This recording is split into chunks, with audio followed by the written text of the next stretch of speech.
All right, welcome back for part 4 of Renegade Psych's maybe even 6-episode series on the U.S. drug epidemic, the worst in history, with hundreds of thousands of people dying annually and millions more suffering from complications and adverse consequences of illicit drug use. Somebody get this guy some help!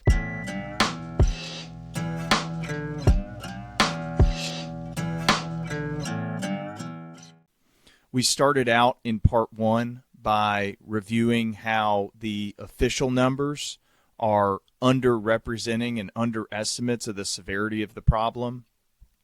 We reviewed how Purdue Pharma used the pain revolution to somehow convince enough people in the medical community that the use of addictive opiates could somehow be safe and effective in the long term and not addictive.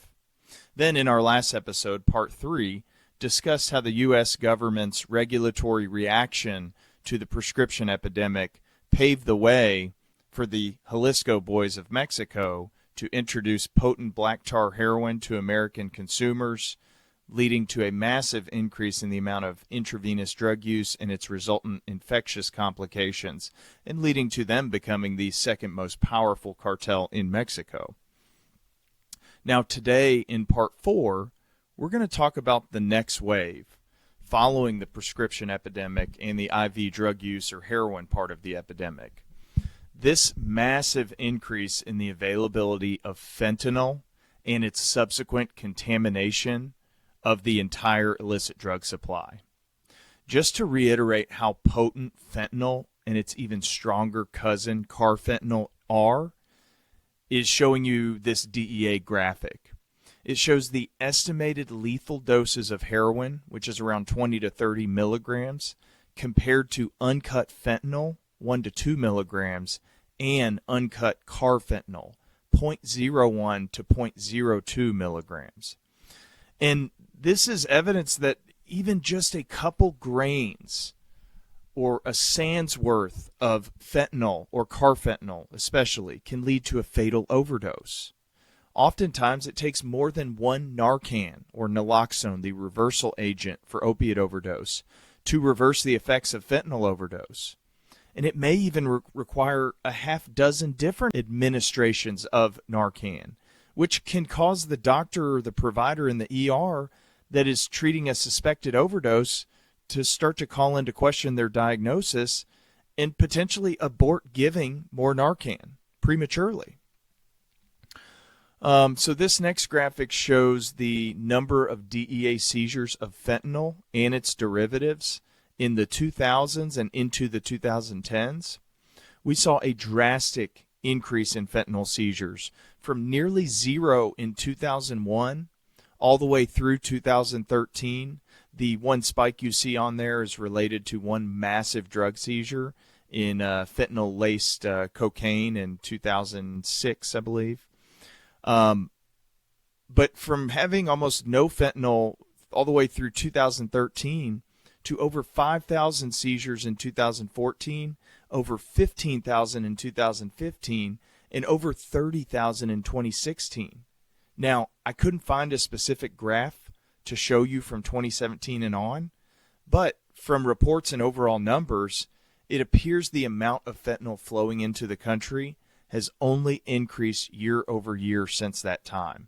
With DEA reports from 2021 of over 50 million fentanyl-laced fake prescription pills and more than 10,000 pounds of fentanyl powder, enough to kill 379 million people. Now, I'll update those numbers for, I believe it's 2023, a little bit later in the episode. So, from 2000 to 2012, fentanyl was involved in less than 2% of overdose deaths in New York City. In these 2017 numbers, once fentanyl had contaminated the drug supply, it was involved in almost 60% of New York City overdose deaths. Now, most users are not aware that they're using fentanyl. With a 2019 survey of over 300 opioid withdrawal inpatients in Baltimore, Boston, and Providence, revealing that only 25% of those people sought out fentanyl. What we see in terms of total drug overdose deaths is a massive increase year over year. A drug epidemic that was the worst it had ever been in the early 2000s just continued to get worse with the emergence of heroin, then took somehow an exponentially worse turn with the huge influx of mostly China-produced fentanyl. It's causing directly attributed deaths in 100,000 Americans every year, with an estimated 3 to 4 million years of life lost annually. So, according to the DEA, fentanyl flows into the U.S. primarily from China, via our neighbors, mostly to the south, but also a little bit to the north. The Chinese government actually in 2018 scheduled fentanyl, much as we have our drugs scheduled. We'll save that discussion for another day of how horribly we've scheduled our drugs. But anyway, China scheduled fentanyl in 2018, which outlawed producers from trafficking it. But they simply shifted to trafficking licit fentanyl precursors and analogs and continued sending it either directly into the U.S. or vast majority of it comes through Mexico with a little bit coming through Canada, where it can be relatively easily smuggled across the border using thousands to tens of thousands of mules every year.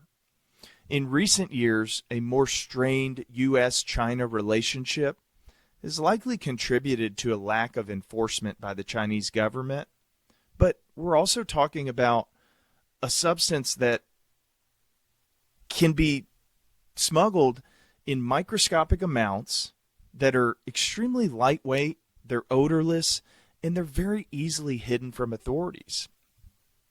Now, what follows is the most contaminated drug supply of all time, which is scary for other recreational drug users that otherwise would have never used anything IV or never would have touched something as potent as heroin or methamphetamine. Fentanyl has found its way into powder cocaine, with the number of overdose deaths, which was steady around 5,000 for the previous 15 years, seeing a stunning and rapid increase in overdose deaths, with pretty much the entire increase related to fentanyl and its derivatives.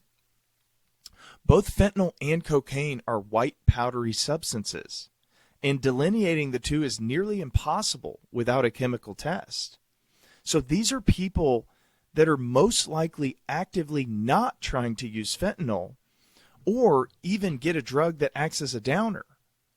But as of most recent numbers, we're seeing north of 20,000 overdose deaths related to cocaine yearly. Benzodiazepines like Xanax, Klonopin, Valium, Ativan, and others have seen a similar rise in deaths, with very few people dying from benzos alone throughout the last 20 plus years. In fact, benzos by themselves do not slow breathing or depress respiration, but combined with opioids, they create what's called a synergistic or a multiplier effect. So you can see an increase in deaths progressively over the period in the 2000s and into the 2010s as the prescription drug epidemic rolled on, as users and even some providers were not aware of the potentially fatal interaction between opiates and benzos. Now, there was a 2015 Veterans Administration or VA study that showed that veterans who were prescribed both opiates and benzos were at a much higher risk of death from drug overdose, and found that 27% of 112,000 plus veterans on opioids or opiates were also co-prescribed benzos. It also found that half of drug overdose deaths in this population were in patients who were co-prescribed benzos and opioids.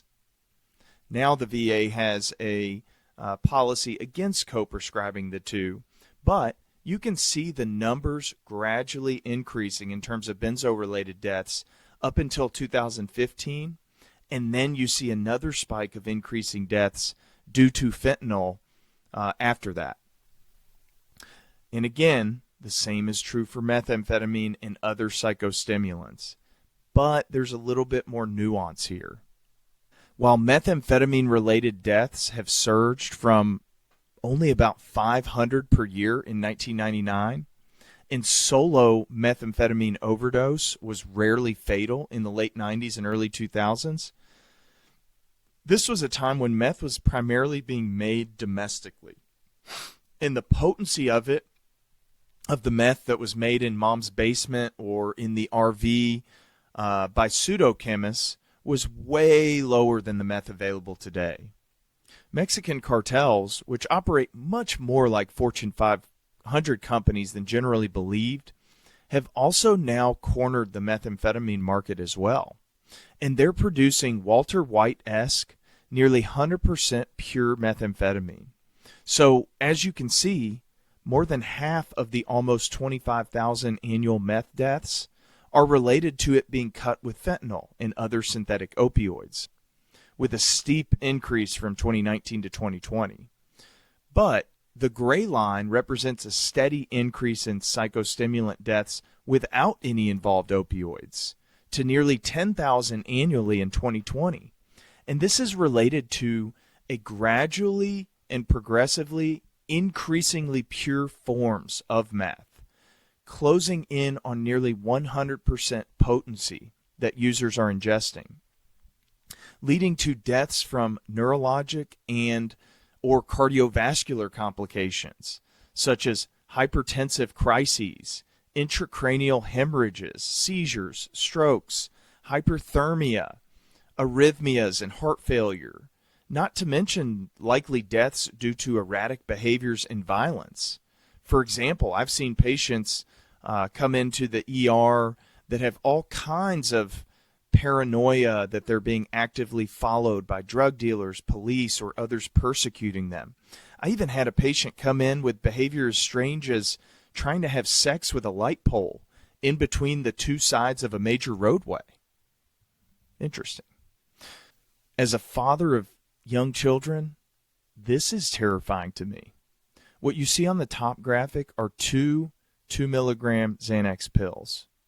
What you see on the bottom are two 30-milligram oxycodone pills, the generic alternative to Oxycontin, and when combined with Tylenol, called Percocet. These are made with pill presses and pill molds. And through the internet or from a street dealer, most users think they're getting a legitimate prescription drug, which again is not necessarily safe, but is a hell of a lot safer than fentanyl. What they're actually getting is likely fentanyl combined with a little bit of Xanax or a little bit of oxycodone, or could be marketed as Adderall, and they put a little bit of amphetamine or stimulant in there, along with a bunch of filler meds or substances like Tylenol or baby laxatives, or even something like xylazine, which doing this or having these contaminated pills magnifies the risk of overdose for multiple reasons, including the dangerous benzo-opioid combo, as well as users potentially being totally naive to the effects of fentanyl, and even 1 or 2 milligrams being enough to make them stop breathing for good. The CDC reported that deaths with evidence of counterfeit pill use more than doubled from 2% in 2019 to almost 5% at the end of 2021, and more than tripled from 5 to 15% in Western jurisdictions. Let's take a little closer look at how these pills are made. By the way, on the top, the Xanax pill on the left is a counterfeit pill, and the one on the right is a legitimate and regulated pharmaceutical pill. Now, these are pill presses available to buy with a simple internet search. Dealers use them to combine fentanyl with other drugs to increase their potency due to the low cost and high return by using the fentanyl. As you can see in the Customs Clearance Easily tab on this website, tabletpresspillpress.com, from 2019, they are marketing to buyers how to evade customs, stating if our customers have a good capacity for customs clearance, we would send the whole machine at once. If not, don't worry, we'll detach it into 3 parts and deliver separately and be able to pass customs easily. And they tout all the countries they've sent pill presses to, boasting that rich experience makes us more reliable. Oh, you're really doing a fucking great service, pill pressers. These pill presses are then paired with specific pill molds. On the top right, you can see someone using a pill mold for a Xanax 2 milligram next to an oxycodone or Percocet 30 milligram pill mold in the middle. This makes the dealer's pills look nearly identical to the real thing, but with added fentanyl and non-psychoactive fillers like starch or atropine and others previously mentioned that cut cost and or prolong or increase the effects of the pressed pill.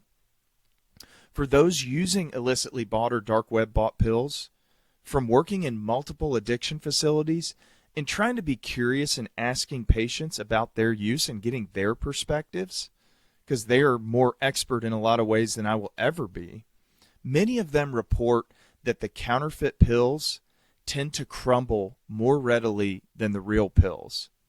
This is potentially life-saving information to dispense to anyone you know that uses or ever has used a fake pill. It's not just benzos and opioids. It's not just Xanax and oxycodone. We've seen a massive increase in illicitly produced counterfeit Adderall as well, which tends to, if somebody's lucky, be methamphetamine, or, like the others, can have fentanyl and lead to death with one administration. You see multiple media reports about deaths on college campuses likely or related to fake pressed Adderall. And somebody who's trying to seek out a stimulant either to theoretically to try to study for their finals or to try to stay up, whether that be to party, or the point being that they're not seeking that out trying to get high on a depressant. So in 2023, the DEA, and this is 2 years after those 2021 numbers, the DEA sees more than 80 million fentanyl-laced fake pills and nearly 12,000 pounds of fentanyl powder.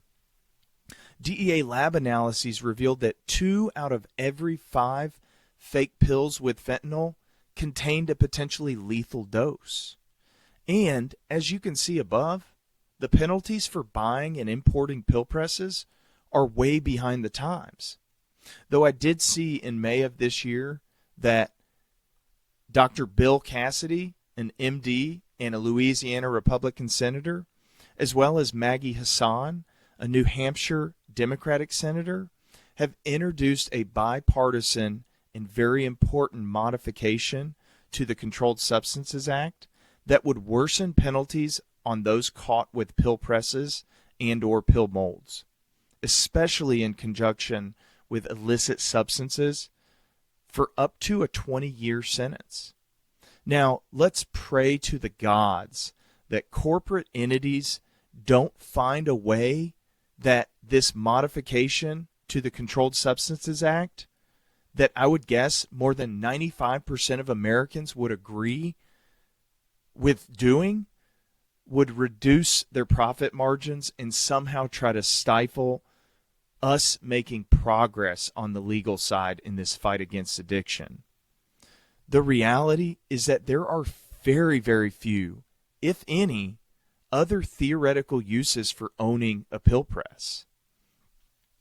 Now, a separate but related problem involves what are called designer drugs, or street chemist-produced analogs of various benzodiazepines, or benzos, or what are called synthetic cathinones, more commonly referred to as bath salts, with one of the more well-known synthetic cathinones and media-reported cathinones being a drug called Flocka that can produce manic-like behavior, elevated heart rate or tachycardia, and psychosis.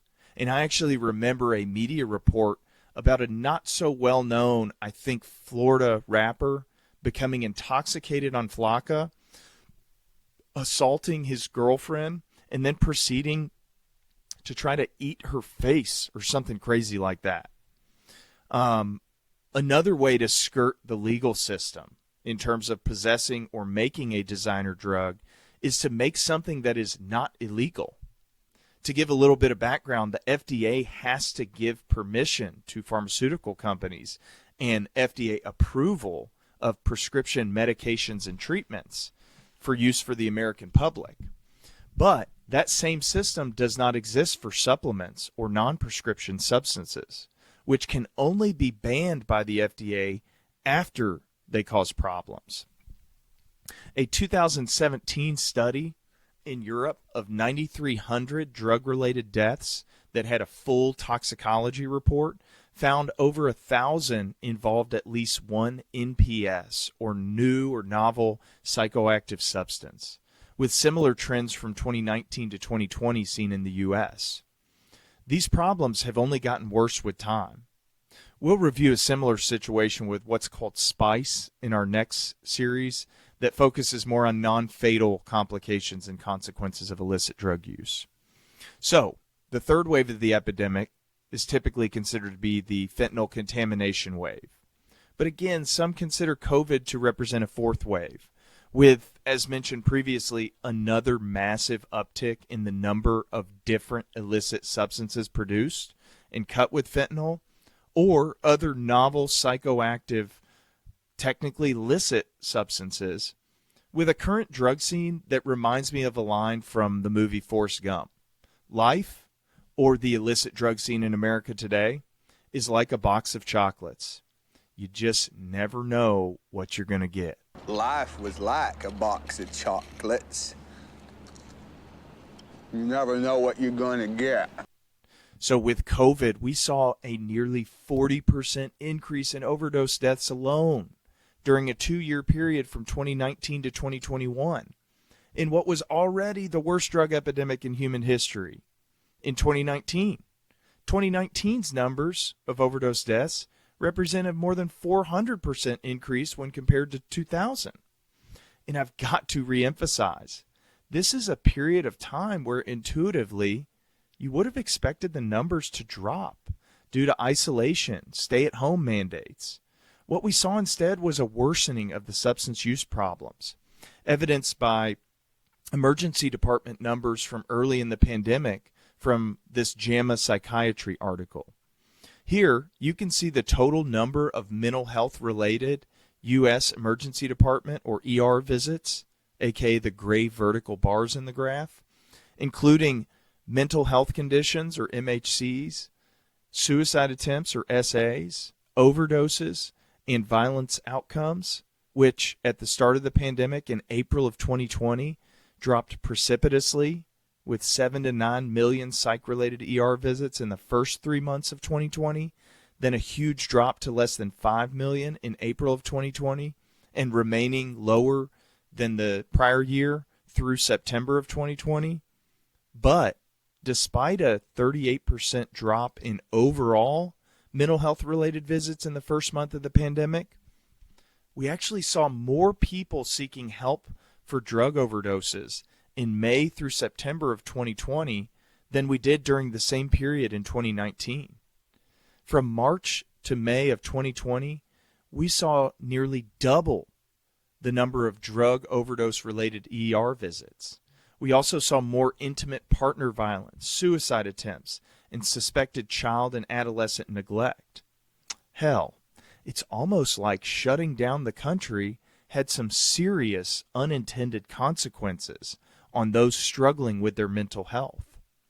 In Kentucky, despite a significant decrease in total ER visits from March to September, comparing 2019 to 2020, we actually saw the rates of overdose-related ER visits out of total ER visits nearly triple in the first 2 months of the pandemic, and remained nearly double their 2019 rates through September for heroin and opioids, with an even more alarming increase in stimulant overdose-related visits.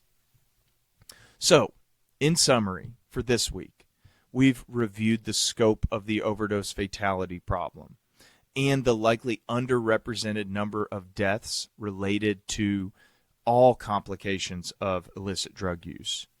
Then we traced the evolution of the U.S. drug epidemic from the increase in prescription opiates, the first wave, to the emergence of black tar heroin and a large increase in IV drug use, to the third and or fourth waves representing fentanyl contaminating the drug supply, and then an even bigger surge in deaths and contamination, along with the creation of novel psychoactive substances that are becoming increasingly difficult for the legal system to regulate and increasingly difficult for providers to manage medically and predict their psychiatric and medical consequences, all emerge. Next, we'll review a plethora of other complications. You thought we were finished with the complications, but we're not. To really try to emphasize the millions upon millions of people suffering from severe but mostly non-fatal complications related to their drug use. Tune in again next week, and thanks for listening. Disclaimer. This podcast is for informational purposes only. The information provided in this podcast and related materials are meant only to educate. This information is not intended as a substitute for professional medical advice. While I am a medical doctor and many of my guests have extensive medical training and experience, nothing stated in this podcast nor materials related to this podcast, including recommended websites, texts, graphics, images, or any other materials, should be treated as a substitute for professional, medical, or psychological advice, diagnosis, or treatment. All listeners should consult with a medical professional, licensed mental health provider, or other healthcare provider if seeking medical advice, diagnosis, or treatment. Or, put more simply, If you need help like this guy, call your own doctor. thanks again for watching and or listening. If you're passionate about the subjects that I discuss on the channel, do me a favor and like, comment, subscribe, do whatever you can to make your voice heard, that these are problems that must be addressed in our society. If you have any questions, comments, or concerns, I want to hear them. Feel free to reach out on social media or email us at renegadepsych@gmail.com. And if you'd like to be a guest of the show, or you have a connection to somebody that you think would be a good guest, let us know. Thanks again for listening.